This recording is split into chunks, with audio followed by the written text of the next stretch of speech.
My name's Mark and you're listening to Headstraight.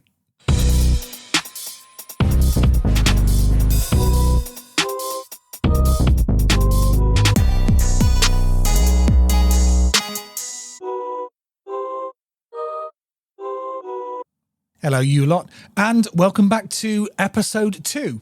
Now today we're going to take a look at how to bounce back from setbacks. Because here's the thing, sometimes you sabotage yourself, and that is what we covered in the last episode. But other times, life just smacks you in the face. You try, you give it your best, and it still blows up in your hands. You revise for weeks and you still bomb the test. You train really hard and still don't make the team. You put yourself out there and you still get rejected. Now that's not sabotage. This is life handing you a setback. And if you've ever sat there thinking, well, what's the point of trying if I just end up failing anyway? Then this episode's for you. So carry on listening. Because today we're going to break it down. We're going to take a look at why setbacks hurt more than we're prepared to admit. We're going to take a look at the 3 biggest mistakes that people make when failure hits, and we're going to take a look at how to bounce back in a way that leaves you stronger, not stuck. So firstly, we need to call it out. Failure stings like a bitch. It's not just about the result, it's what you make it mean to yourself. So if you bomb a test, it's not just about the grade anymore. It feels like proof that you're stupid. If you get rejected, it's not just about that one person. It feels more like confirmation that you're just unlovable. And if you don't make it on the team, it stops being just about the sport and it feels like you're just not good enough. Now, failure hurts because you don't just see the event, you attach it to your identity. It's never just, I failed. It becomes, I'm a failure. So let's just take a quick pause here. When was the last time that you failed at something? Did you treat it as one bad moment, or did you stamp it all over yourself like a label? So let's take a look at the 3 traps that people fall into when life knocks them down. Now the first one, you'll be familiar with this one, is the disappearing act. You vanish. No one hears from you. You dodge calls, you miss class, you stay in bed, and the pain feels easier to carry alone. But isolation just makes that story in your head so much louder. The second one is the hard mask. You'll probably know this one as well. You act like you just don't care. Whatever, didn't mean anything anyway. But deep down, oh yeah, it did. And pretending that it didn't, well, that just stops you from actually learning or healing. And the last one is the all or nothing spiral. Now this one is where you blow one failure up into a lifetime prophecy. I failed this exam, so I'm going to fail all exams. Or if I fail here, then I'm going to fail everywhere. Sound familiar? Probably, because these are the traps that keep you locked in the pain. They protect you in the short term, but they block you from moving forwards. So what we need to do here is reframe the story. Failure doesn't mean that you're broken. It means that you tried. It means that you cared enough to put yourself on the line. And every time you do that, this is where you gather data. Think about athletes. They fail constantly. They miss shots, they lose games, they have the bad performances. But they don't stamp failure on their identity. They use the failure as feedback. They take a look at what worked, what didn't, and what they can do next time to improve. You don't need to erase failure. You just need to reframe it. From this proves I'm not good enough to this teaches me what I need for next time. So just stop and ask yourself this question. If I looked at it as feedback instead of a verdict, what's the one lesson I could learn here? Now, if you're still with me, brilliant, because here's where we go into the gold.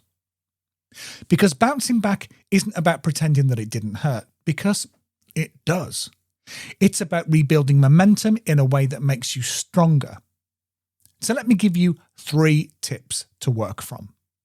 The first one is feel it, don't fake it.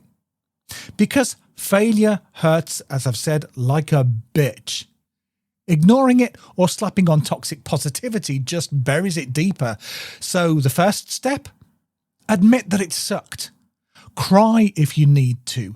Vent if you need to. Write it out. Do whatever you can to let it move through you instead of setting up camp inside your brain. Deep breath there. The next one is shrink the battlefield. When you're knocked down, your brain wants to fix everything. But whatever you do, don't. Pick one small step that you can actually win. You failed an exam? Great. Then just do 10 minutes of review, not a 5-hour study marathon. Fell out with somebody? Send one honest text. And whatever you do, don't send a 10-page apology. Because small wins rebuild trust in yourself.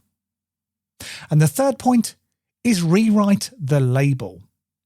Failure isn't you. It's a moment, a data point, a story that you're still writing. So instead of saying, I failed, say, I learned where I need to adjust. The language that you use literally changes how your brain stores the memory. And here's a bit more gold. Failure only defines you if you stop. If you keep moving, even in tiny steps, it just becomes part of your training montage. Now, this is really important. This is the part that most people skip over in their comeback stories. The middle bit. Now, everyone loves the rock bottom moment and the big victory moment, but no one talks about that messy bit in the middle. The messy bit is where you've decided not to quit, but you're nowhere near your finish line. And honestly, this is a really uncomfortable place to be. For example, you revise for another test, but the fear of failing again still sits there right in the pit of your stomach. You go back to training, and every missed shot you make, you question if you're wasting your time. You try to rebuild trust after a fallout, but it feels awkward and shaky and not at all like they show you in the movies. Now that right there is that awkward bit in the middle, and it's exactly where growth lives. Now most people think, if I'm doing it right, then it should feel easier than this. They're wrong. If it feels awkward, heavy or clumsy, then that's the proof that you're changing. Think back to any skill that you ever learned. The first time that you used a spoon, you covered yourself in custard. The first driving lesson, you stalled 20 times in that first ever lesson. In your first job, you messed up every day for at least the first week. Awkwardness isn't failure. It's a sign that your brain's rewiring. And here's a bit more gold. Bouncing back isn't about wiping away the setback. It's about showing up in that awkward middle and choosing not to quit. And doing it again and again and again. So if you're in that stage right now where you're doubting, second-guessing, wishing it was easier, you need to know that you're not broken. You're exactly where you're supposed to be. You're building resilience in real time. So let's pull this together. Failure hurts because we tie it to our identity. We fall into traps like disappearing, pretending not to care, and spiraling. But failure isn't a verdict. All it is feedback. And bouncing back means feeling it, shrinking the battlefield, and rewriting the label. So now you know all that. Let me set you your challenge for this week.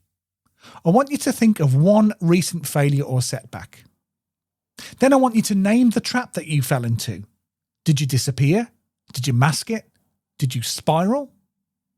Then I want you to write down one lesson, the bit of feedback that was hiding right in the middle of all of that messy stuff. And then I want you to pick one small step to move forwards. Just one. Because here's the truth. Failure isn't the opposite of success. It's part of it. Every stumble, every rejection, every time you're told, not this time, it's data that you can use to build stronger foundations.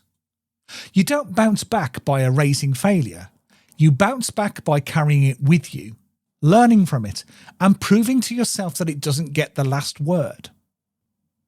Now, if this episode has given you something to think about, then I want you to share it with somebody else who'd get it. And if it helped, then leave a quick review, because it's one of the best ways of keeping Headstraight going. Now I want to take a look to next week's episode. once you've picked yourself up, you still face another problem. And that problem is motivation. Because sometimes the setback knocks it clean out of you. You stop asking, how do I bounce back? And you start asking, what's the point? And this is where we're heading in episode 3, finding motivation when you've lost it. Because bouncing back is only half the battle. The next step is getting your spark back. So, are you ready for this? I'll see you in the next episode.